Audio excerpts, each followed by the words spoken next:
Welcome back. Now today we're talking about the hot trending business topics in the entertainment scene today, and I'm with Majessty, who's helping me with that today. Now obviously we have talked about Lion King. We're continuing our conversation after talking about Beyonce's production based on Lion King, and I mentioned earlier that as much as people were really excited for this particular production, Beyonce's music kind of brought controversy in the sense that a lot of people felt like Kenyan, the Kenyan country itself was not involved in any of this music, in anything per se. Now, I just want to read something for you. Do you know the people, do you know the musicians behind the song Hakuna Matata? Me? Actually, I don't. Yeah. No. Well, one of the lead singers, who's called John Katana, he was interviewed by TMZ actually, and he felt as if Beyonce calls this particular album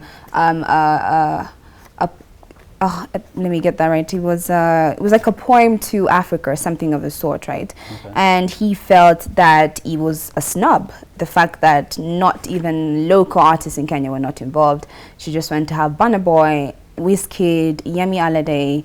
So you can clearly see it's just Nigerian international artists that were involved. Do you have something to say about that? Do you feel like Beyonce should have involved at least some Kenyan artists, even the ones who sang Hakuna Matata itself? Of course. I think it's actually a thing that affects or more artists than Beyonce kind of practice. Like they kind of downplay or they don't acknowledge art that comes from Africa. I feel like sometimes they kind of downplay it. I was very disappointed like in Drake's album. I'm a huge Drake fan.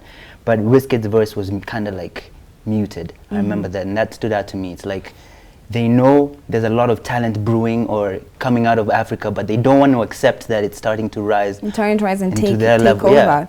Yeah, obviously I wanted to mention that, the artists that were involved here, Wizkid, there's Shatta Wale, have you heard of him? Nigerian singer, Burna Boy, South African artists as well. Nigerian artists such as Techno, Yemi Alade, Mr. Easy were all included except Kenyans.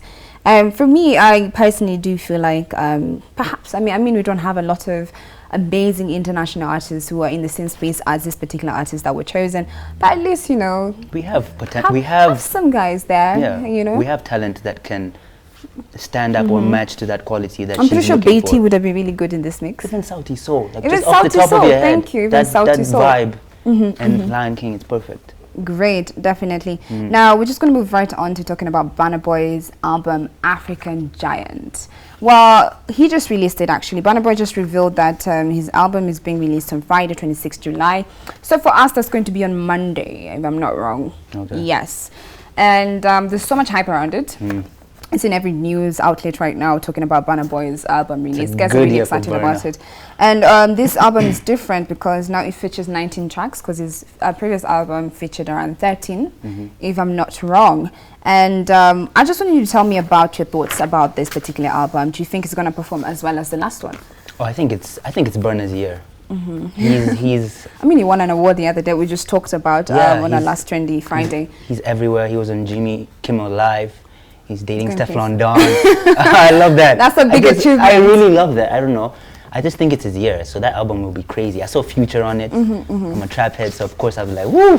That just speaks you're not for alone itself. on that one. Yeah. So I have a list right here for you, and it's a track list for the African Giant and the songs that are obviously in that particular album. And I'm sure some of them you've actually come across, such as Anybody, Dangote, and Bona. I think it's Bona or Bona. I'm not sure how you on the low. Which ones do you think are the ones that stood out the most from this particular album? African Giant. I just like the name. The one with Georgia Smith.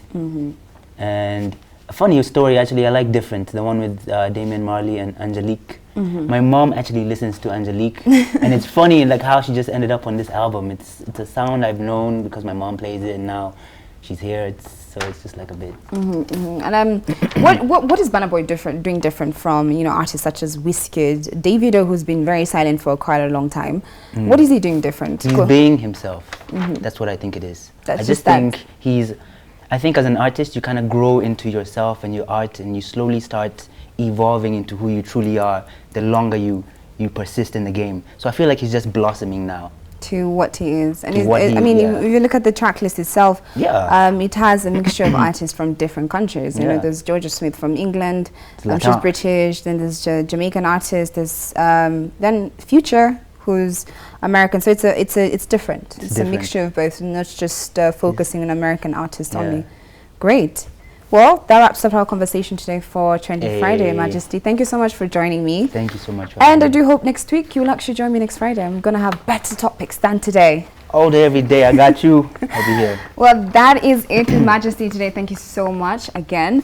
We're going to take a short commercial break. When we come back, we're going to take a look at the events that are happening this weekend, as well as the entertainment news, and see what stories made it on there. Don't go anywhere. You're watching E! Magazine.